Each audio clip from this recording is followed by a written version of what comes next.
Hello students, बहुत स्वागत है आप सभी का। मैं सतीश कुमार आपका स्वागत करता हूं इस चैनल एलिक्सर इंस्टीट्यूट पर। और आज से हमारी एक सीरीज शुरू होने वाली है जो लगातार चलेगी। एक स्टार्टिंग पॉइंट तो आपको पता है कि आज से शुरू हो रही है, लेकिन एंड पॉइंट पता नहीं है। 30 स्टोरीज कराई जाएंगी, 45, 50, 100, 200, 500 स्टोरीज कराई जाएंगी, ये तय नहीं है। लेकिन लगातार जो सिलसिला हम लोग जारी रखेंगे इन स्टोरीज के माध्यम से वोकैबुलरी सीखने का, तो इसके माध्यम से जो आपको फायदा होने वाला है, मेरा यकीन करिएगा वो अल्टीमेट होगा। और इसी तरीके से क्योंकि मैं बेसिक स्टोरीज मैंने उठाई हैं, क्योंकि बेसिक वोकैबुलरी पहले मुझे कंप्लीट करानी है, मैं हायर लेवल की वोकैबुलरी पे एक साथ नहीं जा सकता। उसका कारण यह है कि मैं अगर हायर लेवल की वोकैबुलरी पे चला जाऊं तो कई बार समस्याएं, परेशानियां, सेटबैक्स, दिक्कतें ये आती हैं कि पीछे की जो चीजें हैं, जो छोटी छोटी वर्ड्स हैं, जो छोटी छोटी चीजें हैं, वो बच्चों की छूट जाती हैं और इन्हीं के चलते वो कई बार पीछे अपने बेसिक्स में वीक रह जाते हैं। इसलिए मैं आपके लिए लेकर के आया हूं एक पूरी सीरीज जहां हम लोग आपको स्टोरी के माध्यम से वोकैबुलरी सिखाएंगे और हर स्टोरी से 20 से लेकर के 30-40 वर्ड्स तक भी आपको मिलेंगे। और ऐसे वर्ड्स होंगे जो बेसिक जीवन में काम में आने वाले हैं, लेकिन आप कहेंगे सर वाह क्या वर्ड है, ये तो हमें मालूम था ही नहीं। ऐसे वर्ड्स मैं आपके लिए रोज लेकर के आता रहूंगा। तो आज से इसकी शुरुआत है दोस्तों। सेशन को लाइक कर सकते हैं, आपको सेशन को लाइक कर सकते हैं, शेयर कर सकते हैं इस वीडियो को, और चैनल को सब्सक्राइब कर सकते हैं अगर आपको चीजें यहां जानकार, अपने काम की, अपने बेनिफिट की मिलती हैं। तो आज की जो हमारी स्टोरी है वो है the bird catcher and the pigeon. दोस्त, बर्ड कैचर का मतलब होता है, वर्ड आए हैं बर्ड कैचर, दो वर्ड से मिलकर के बना हुआ है, एक बर्ड और एक कैचर। बर्ड मींस चिड़िया और कैच में ईआर लगा हुआ है, तो मतलब हो गया पकड़ने वाला, यानी कि चिड़िया पकड़ने वाला, यानी कि जिसको चिड़ीमार बोल सकते हैं, आखेटक बोल सकते हैं। एंड द पिजन्स, पिजन्स आप समझते हैं, कबूतरों को पिजन्स बोलते हैं। एक अगर कबूतर हो तो बोलेंगे पिजन, और अगर ज्यादा कबूतर हो तो हम लोग बोलेंगे पिजन्स। तो इस तरीके से आप सिंगुलर और प्लूरल का भी ध्यान रखते हुए चले। साथ ही साथ मैं बताता रहूंगा कि ये सिंगुलर है, प्लूरल है, या कौन सा सेंटेंस इसमें लगाया गया है।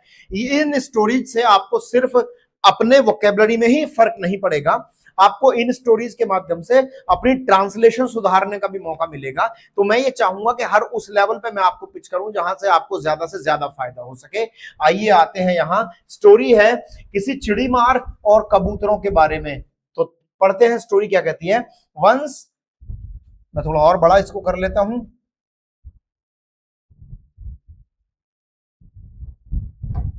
जी। Once a flock of pigeons. दोस्त, एक वर्ड है फ्लॉक। फ्लॉक मीन्स होता है झुंड। फ्लॉक मतलब मैंने आपको बताया झुंड। फ्लॉक मीन्स आपको बताया झुंड। तो ये हो गया once a flock of pigeons, एक बार कबूतरों का एक झुंड। वॉज कॉट, दोस्त सेंटेंस चला गया पैसिव में, किसने पकड़ा ये नहीं बताया, लेकिन पकड़ा गया। The once a flock of pigeons was caught, एक बार कबूतरों का एक झुंड पकड़ा गया। In the bird catchers net, bird catchers के नेट में, चिड़ी मार के जाल में।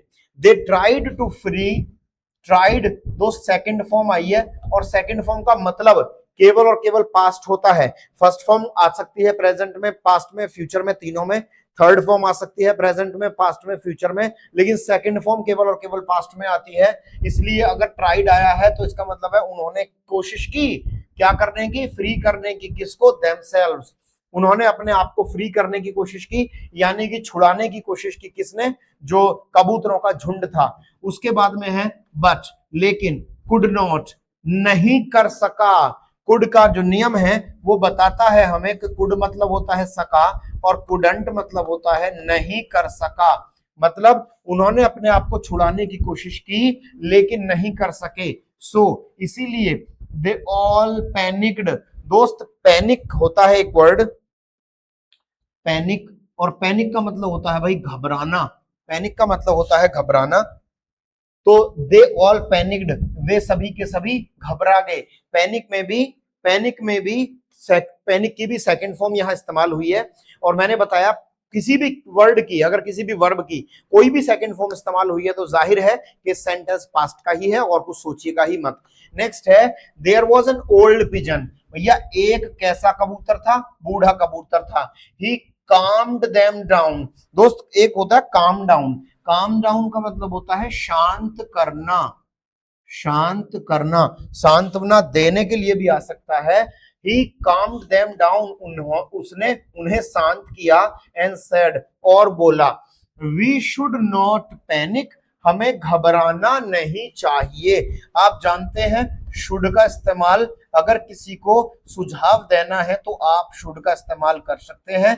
और अगर आप में से किसी स्टूडेंट को ऐसा लगता है सर मैं कैसे जानूं कि शुड का मतलब क्या होता है, मैं कैसे जानूं कि ये पास्ट का सेंटेंस है, मैं कैसे जानूं कि प्रेजेंट का सेंटेंस है, तो थोड़ा सा मेंशन कर दूं कि आप इसी चैनल में एक प्लेलिस्ट है जिसमें लगातार फ्री आपको क्लासेस दी जा रही हैं 30 डेज की, उनमें सब कुछ ये बताया गया है, सारे के सारे सेंटेंसेस कराए गए हैं। अगर सेंटेंसेस आप जाकर के पढ़ लेते हैं तो मैं बिल्कुल श्योर हूं कि किसी भी सेंटेंस में आपको कोई दिक्कत होने वाली नहीं है, तो इसलिए आप लोग वहां जाकर के पढ़ सकते हैं, ये मैंने सबके सब कराए हुए हैं। नेक्स्ट है वी शुड नॉट पैनिक, हमें घबराना नहीं चाहिए।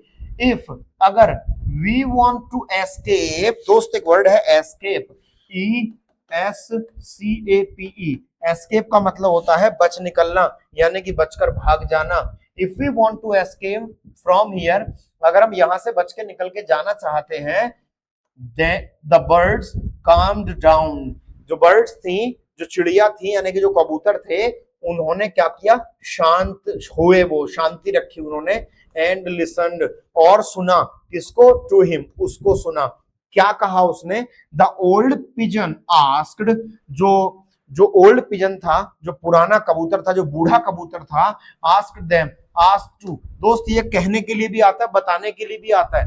The old pigeon asked them to follow, follow एक वर्ड आया, फॉलो का मतलब होता है दोस्त पालन करना, फॉलो का मतलब होता है पालन करना। जनरली भी लोग बोलते हैं भाई मुझे फॉलो मत करो, वो तो मुझे रोज रोज फॉलो करता है भाई, तो इस तरीके से फॉलो का मतलब होता है किसी का पीछा पीछा करना, या किसी को वो करना जो सामने वाला कर रहा हो, या बोलते हैं आम भाषा में पालन करना, उसको बोलते हैं फॉलो।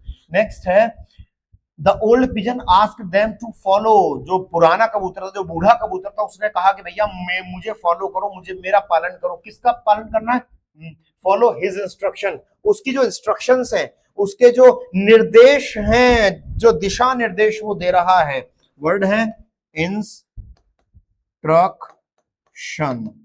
इंस्ट्रक्शन मतलब होता है दिशा निर्देश। तो उसने कहा कि आपको पालन करना है उन दिशा निर्देशों का जो मैं आपको देता हूं। एंड सेड, और कहा, we will fly together.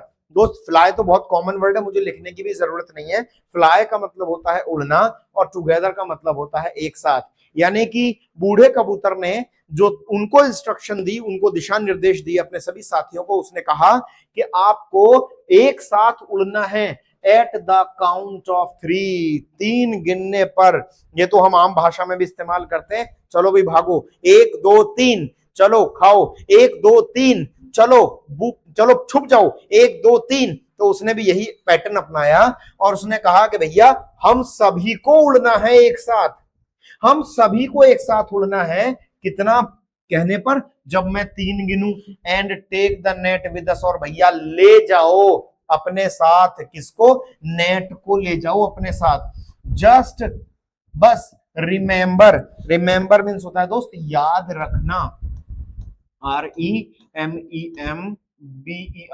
Remember मतलब होता है याद रखना। इसने कहा है जस्ट रिमेंबर, बस ध्यान रखना, टू फ्लाई टुगेदर, एक ही साथ उड़ना।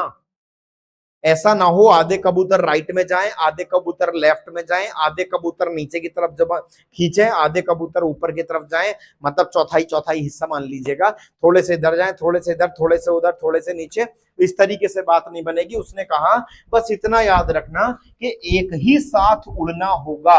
द बर्ड कैचर, जो आखेटक था, वॉज कमिंग, वह आ रहा था। वॉज कमिंग तो भैया काम पास्ट में हो रहा था। To take the birds away, birds को लेने, चिड़ियाओं को लेने आ रहा था आखेटक। When the unexpected happens, तभी happened, तभी unexpected, unexpected का मतलब होता है अनएक्सपेक्टेड। अनएक्सपेक्टेड का मतलब होता है जिसकी उम्मीद नहीं थी, ऐसा जिसकी उम्मीद नहीं थी। when the unexpected happened, तभी क्या हुआ, तभी कुछ ऐसा हुआ जिसकी उम्मीद नहीं थी। अब देखते हैं दोस्त क्या हुआ। The birds flapped, flap means होता है दोस्त फड़फड़ाना, फ्लैप मीन्स होता है फड़फड़ाना। अब फड़फड़ाने की अंग्रेजी की सेकंड फॉर्म यहां इस्तेमाल की गई है। The birds flapped their wings, और विंग्स मतलब होता है पर, wings. The the the birds flapped their wings, जो चिड़िया थी मानवी आई मीन यहाँ के हिसाब से जो कबूतर थे, उन्होंने अपने परों को फड़फड़ाया। कैसे? टुगेदर, टुगेदर का मतलब होता है एक साथ या साथ साथ।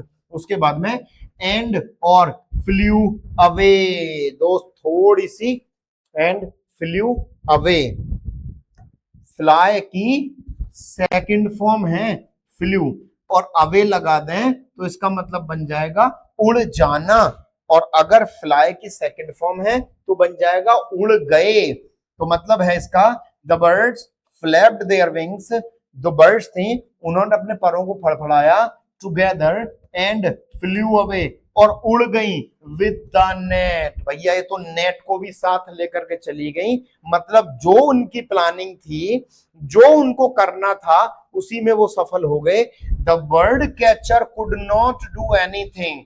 कुड का मतलब तो दोस्त अभी भी बताया, कुड का मतलब सका, नॉट लग जाए तो कुड नॉट मतलब नहीं कर सका। The bird catcher could not do anything, जो चिड़ीमार था, जो आखेटक था, जो कबूतर पकड़ने वाला था, वो कुछ न कर सका।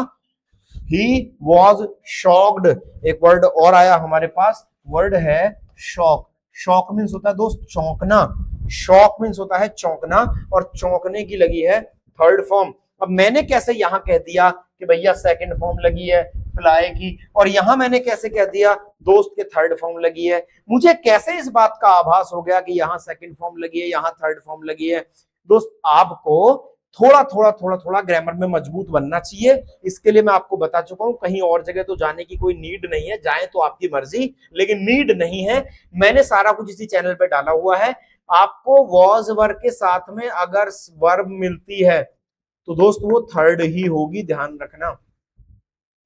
अगर कंफ्यूजन सेकंड या थर्ड में है तो डेफिनेटली वॉज वर्ब के साथ में जो वर्ब आएगी वो थर्ड ही आएगी। इसका कारण ये है कि इसने यहाँ पैसिव वॉइस बना दिया, और पैसिव वॉइस का नियम है कि दोस्त बी की किसी भी फॉर्म के साथ, चाहे is are am was verb, be की किसी भी फॉर्म के साथ वर्ब की थर्ड फॉर्म आती है, ध्यान इस बात का रखें। तो यहां आया वॉज, और वॉज में लगा दिया दोस्त शॉक के बाद में ईडी, यानी कि शॉक्ड।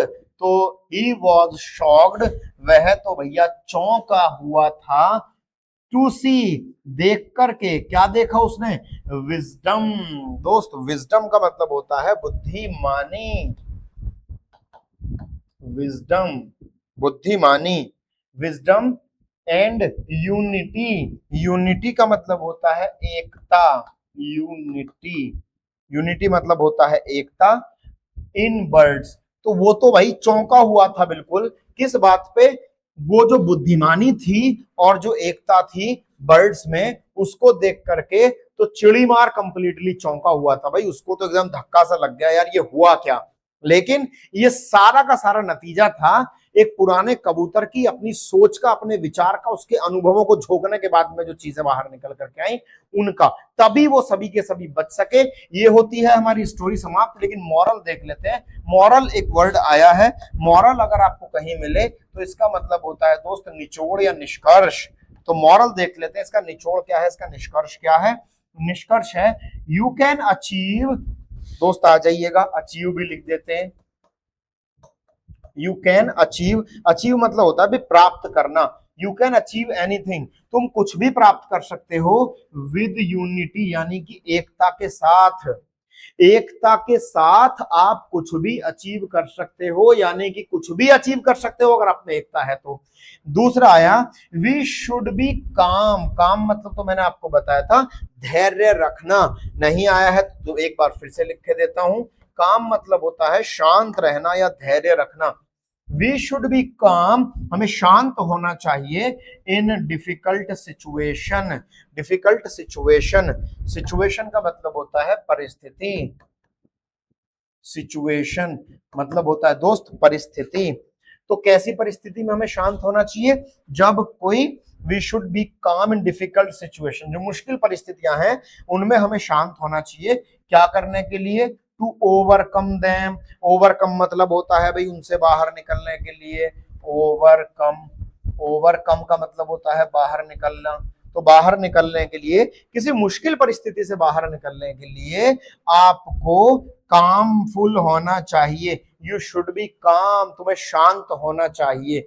ये रही दोस्तों स्टोरी, और ये रहे उसके वर्ड्स। मैं तो ये कहता हूं कि अगर कोई बिल्कुल बेसिक बच्चा है तो उसको भी बहुत सारे वर्ड्स यहां से मिल जाएंगे, लेकिन अगर कोई मिड लेवल का, अगर मॉडरेट लेवल का बच्चा भी है अगर अंग्रेजी में, तो मैं श्योर इस बात को कह रहा हूं कि यहां से उसको भी बहुत सारे वर्ड्स जानने समझने को मिलेंगे। अब हम देख लेते हैं दोस्त कितने सारे वर्ड्स हम लोगों को यहां से मिले। 2 2 4 6 1 7 8 9 10 11 12 13 14 15 16 17 18 19 20, ऑलमोस्ट 20 वर्ड मीनिंग्स तो दोस्तों मिल ही गई है हमको। और अगर कोई थोड़े से नीचे के लेवल का बच्चा होगा, थोड़ा सा और उसका लेवल डाउन होगा, तो उसको तो हो सकता है 25 से लेकर के 30 वर्ड मीनिंग्स मिल गई हो। अब आपको करना क्या है? आपके दिमाग में क्वेश्चन आ सकता है, सर आपने तो पढ़ा दिया, हमने पढ़ लिया, आपने बता दिया, हमने समझ गए, आपने समझाया, हम समझ गए, लेकिन अब हम लोग इनको कैसे याद रखें? तो दोस्त इस स्टोरी का एक स्क्रीनशॉट ले लीजिएगा। मैं इसको साफ भी कर देता हूं। आप इस स्टोरी का एक स्क्रीनशॉट ले लीजिएगा और लगातार मेरे कहने से 3 दिन इसको देखिएगा, 3 दिन इसको पढ़िएगा, और लगातार 3 दिन पढ़ने से मैं बिल्कुल श्योर हूं चौथे दिन मुझे कमेंट करके बताइएगा कि सर ये सारे के सारे सेंटेंसेस हमारे, सारे के सारे सेंटेंसेस जिनमें कुछ वर्ड्स आए थे वो सारे के सारे हमने कंप्लीट कर लिए हैं। एक वर्ड भी ऐसा नहीं है आप जिसकी हिंदी में नहीं जानता, या एक वर्ड भी ऐसा नहीं है जिसके ऊपर मुझे रट्टा लगाने की जरूरत पड़ी हो। कहने का मतलब यह है कि रट्टा नहीं लगाना है, आपको क्या करना है, इस स्टोरी को बार बार पढ़ना है। जैसे ही आप स्टोरी को बार बार पढ़ेंगे, ये जो वर्ड्स आपके लिए नए हैं वो बिल्कुल एग्जैक्ट आपको याद होते जाएंगे। लीजिए यहां भी मैंने इनको दिखा दिया है जो जो वर्ड एक्सपेक्टेड थे कि आपको करने की जरूरत पड़ेगी। और अगर आपको ऐसा लगता है कि सर किस तरीके से करें, तो भैया ये वीडियो को दोबारा से देख सकते हैं आप। जितने भी वर्ड्स मैंने बताए हैं, एक नोटबुक लीजिएगा, नोटबुक में लिखते हुए जाइएगा, नोटबुक सामने रखिएगा और बाद में इस पिक्चर का स्क्रीनशॉट निकालिए और उस वर्ड और उस स्टोरी को पढ़ते जाइएगा। स्टोरी जब पढ़ें तो कई बार अगर आपको ऐसा लगता है कि स्टोरी में दिया गया वर्ड तो मैं भूल चुका हूं, तो आप अपनी नोटबुक खोलें, नोटबुक में जो आपने हिंदी लिख दी है अलग से, उसमें देख करके थोड़ा सा हेल्प लें। लगातार 3 दिन, 2 3 3 बार एक दिन में करेंगे तो ये श्योर है कि दोबारा इन वर्ड्स को आपको देखने, समझने, याद करने की कोई जरूरत नहीं पड़ेगी। Thank you very much. आज के लिए इतना ही काफी है। एक ऐसी ही और स्टोरी के साथ में मैं आपको लेकर के आऊंगा नेक्स्ट, कुछ वर्ड्स जो आपको बहुत ज्यादा मदद करेंगे अंग्रेजी में थोड़ा सा उठने, थोड़ा सा बढ़ने, थोड़ा सा संवरने और थोड़ा सा बेहतर हो जाने के लिए। Thank you very much. आज के लिए इतना ही। सपोर्ट, प्यार, लव बनाए रखें। Thank you.